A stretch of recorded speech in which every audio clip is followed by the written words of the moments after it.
Well, there's the whale cap that's done. And it's not very wide. And it turned out pretty good, pretty nice and even. Now the next thing to go in, down along the bottom here, will be the false keel. And then the false sternum keel and the stern and the bow keel coming up there. Those will be going in next, and then the ribs will be going on.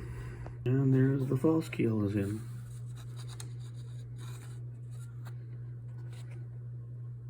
Well, now I have the stern keel cut out. One thing I wanted to point out is that when I cut this out down here, and I get down to here, because I use a knife, because it's so thin, I put super glue on this side and on the other side and along the bottom, let it soak in. That makes the wood harder, and so when I make my cut with my knife, this little tip right here won't break off on me. Just a FYI.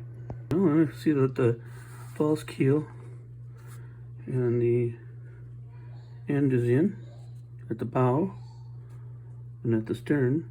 Honestly, don't know why I do that, because most of it's hidden by the seats and the floor whales anyway. But yeah, it's just something I do. Well, never know what will show, so you need to put it in. Well, here you can see I started putting in ribs, and I've measured using this mark with pencil where the center of each rib is going to go. That's roughly about 2 feet scale on center right there. And you'll just take your stock. I have a bunch of it soaking in water right now. And it's strips like this, right? And we'll just put it here, like you see right there, and line it up with the one on top, which is just makes it close.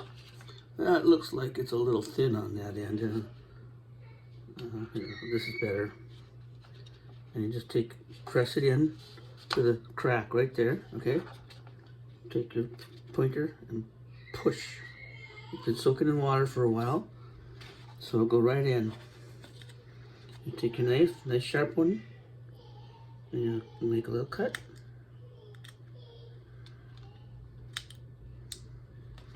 Right there, right? And you just pull it out, put a bead of super glue along it.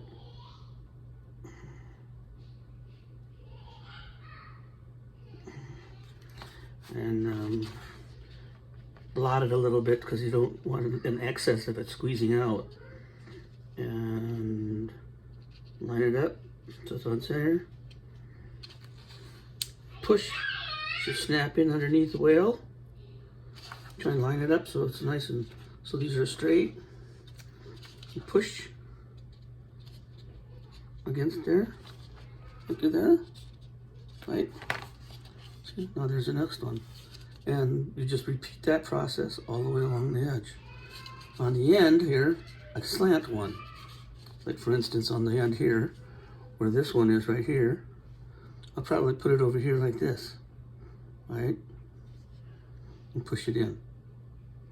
Like this, cut it, glue it in. So, it's really not very hard, and actually looks pretty neat when it's all done. And I'll come back when that's all done, and then at the appropriate distance from the top here, I'll be putting a piece of styrene plastic all the way along here that acts as the seat ledge that the seat will rest on. And then I'll make a piece in the back here for the seat. I'll probably use Anatomy of a Ship from the Constitution for the interior arrangement on the cutters, since that's about the best source that I've found so far for the layout of a cutter's interior.